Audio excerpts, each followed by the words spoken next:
Kottayam medical കോളേജിലെ കെട്ടിടം തകർന്നുണ്ടായ ബിന്ദുവിന്റെ മരണത്തിൽ ആരോഗ്യമന്ത്രി വീണ ജോർജിനെതിരായ പ്രതിപക്ഷ യുവജന സംഘടനകളുടെ പ്രതിഷേധം ഇന്നും തുടരും. മന്ത്രി രാജിവെക്കണമെന്നാവശ്യപ്പെട്ടാണ് പ്രതിഷേധം. അതേസമയം വീണ ജോർജ് ഇന്ന് ബിന്ദുവിന്റെ വീട്ടിൽ എത്തിയേക്കുമെന്നും വിവരമുണ്ട്. നമുക്കൊപ്പം കൂടുതൽ വിവരങ്ങളുമായി ഷിനോജ് ടീം രാഹുൽജി നാഥും ചേരുന്നുണ്ട്. ആദ്യം നമുക്ക് ഷിനോജിലേക്ക് പോകാം. ഷിനോജ്, കഴിഞ്ഞ ദിവസമൊക്കെ നമ്മൾ വലിയ രീതിയിലുള്ള പ്രക്ഷോഭങ്ങളാണ് കണ്ടത്, വലിയ രീതിയിലുള്ള ജനരോഷമാണ് നമ്മൾ കണ്ടത്. ഇന്നും ഇതാ പ്രക്ഷോഭങ്ങൾ, പ്രതിഷേധം തുടരുമെന്നുള്ളതാണ് അറിയാൻ കഴിയുന്നത്.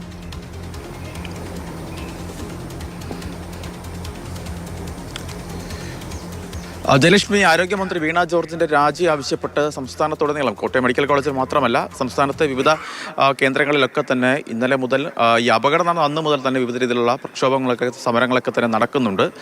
ഇതുമായി ബന്ധപ്പെട്ട പ്രക്ഷോഭം ഇന്നും തുടരും എന്നാണ് ലഭ്യമാകുന്ന വിവരമെന്ന് പറയുന്നത്. എന്തായാലും ഇന്നലെ ഈ രാത്രിയിൽ ഡിവൈഎഫ്ഐ നടത്തിയ ഒരു പ്രധാനപ്പെട്ട ഒരു പ്രസ്താവന എന്ന് പറയുന്നത്, ഡിവൈഎഫ്ഐ വി.കെ. സനോജ് പറഞ്ഞത്, ഇതുമായി ബന്ധപ്പെട്ട് ഇനി എന്തെങ്കിലും തരത്തിൽ ഈ ആരോഗ്യമന്ത്രിയുടെ വീട്ടിലേക്ക് എന്തെങ്കിലും തരത്തിൽ മാർച്ച് നടത്തിയാൽ പ്രതിപക്ഷ നേതാക്കളുടെ വീട്ടിലേക്ക് ഞങ്ങളും തിരിച്ച് മാർച്ച് നടത്തും എന്ന തരത്തിലൊരു പ്രസ്താവന ഡിവൈഎഫ്ഐ ഭാഗത്തു നിന്നും വന്നു. എന്തായാലും ആ തരത്തിൽ അത് രാഷ്ട്രീയമായി തന്നെ ഇന്ത്യയിൽ തുടർ സമരങ്ങളുമായി ബന്ധപ്പെട്ടത് മുന്നോട്ട് പോവുകയാണ്. എന്തായാലും ഇന്ന് ഈ മരണപ്പെട്ട ബിന്ദുവിൻ്റെ വീട്ടിൽ ആരോഗ്യമന്ത്രി വീണ ജോർജ് എത്താനുള്ള സാധ്യതയാണ് മുന്നിലുള്ളത്. ഇതുമായി ബന്ധപ്പെട്ട ഔദ്യോഗികമായ വിവരങ്ങളൊന്നും തന്നെ നമുക്ക് ലഭ്യമായിട്ടില്ല. പക്ഷേ അത്തരത്തിലൊരു സാധ്യത മുന്നിലുണ്ട്.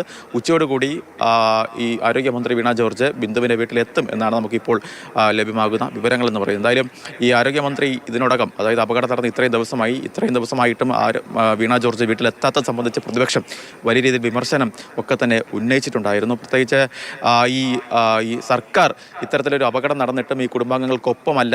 പ്രത്യേകിച്ച് ഈ മരണം നടന്നതിന് ശേഷമാണ് ഇതുമായി ബന്ധപ്പെട്ട ഒരു ഫേസ്ബുക്ക് പോസ്റ്റ് ഇടാൻ പോലും ആരോഗ്യമന്ത്രി തയ്യാറായി തുടങ്ങിയ വിമർശനങ്ങളൊക്കെ തന്നെ പ്രതിപക്ഷത്തിന്റെ ഭാഗത്തുനിന്നുണ്ടായി.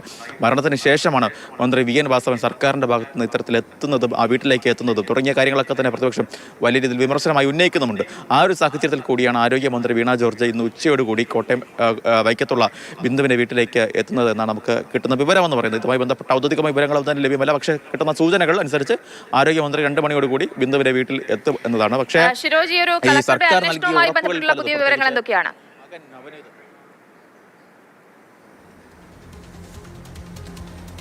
7 ദിവസത്തിനകത്ത് ഈ റിപ്പോർട്ട് നൽകണമെന്നാണ് സർക്കാർ ഈ കളക്ടറോട് ആവശ്യപ്പെട്ടിരിക്കുന്നത്. ഇതുമായി ബന്ധപ്പെട്ട് കൃത്യമായി ഏതൊക്കെ തരത്തിലാണ് ഈ അപകടം നടന്നത്, ഇതുമായി ബന്ധപ്പെട്ട് ഈ തെരച്ചിൽ എന്തെങ്കിലും കാലതാമസമുണ്ടോ, അതുകൊണ്ട് തന്നെ ആ തരത്തിൽ പ്രധാനമായും PWD, തദ്ദേശ വകുപ്പ്, വൈദ്യുതി, പൊതുമരാമത്ത് തുടങ്ങിയ വകുപ്പുകളുടെ ഒക്കെ തന്നെ മേധാവികളുടെ ഒക്കെ തന്നെ മൊഴി ഈ കളക്ടർ ഇതിൽ രേഖപ്പെടുത്തുന്നുണ്ട്. അത്തരത്തിൽ എന്താണ് സംഭവിച്ചത്, പ്രത്യേകിച്ച് കാലപ്പഴക്കമായിരുന്നു പ്രശ്നം, ഇതുമായി ബന്ധപ്പെട്ട് പുതിയ കെട്ടിടത്തിലേക്ക് മാറ്റുന്നതിൽ ഷിഫ്റ്റിങ്ങുമായി ബന്ധപ്പെട്ട് എന്തെങ്കിലും ഉണ്ടായോ, ആ കാര്യങ്ങളൊക്കെ തന്നെ കളക്ടർ പരിശോധിക്കുന്നുണ്ട്. എന്തായാലും നാളെയോ മറ്റന്നാളോ കളക്ടർ റിപ്പോർട്ട് നൽകുമെന്നാണ് നമുക്ക് മനസ്സിലാക്കാൻ കഴിയുന്ന വിവരമെന്ന് പറയുന്നത്.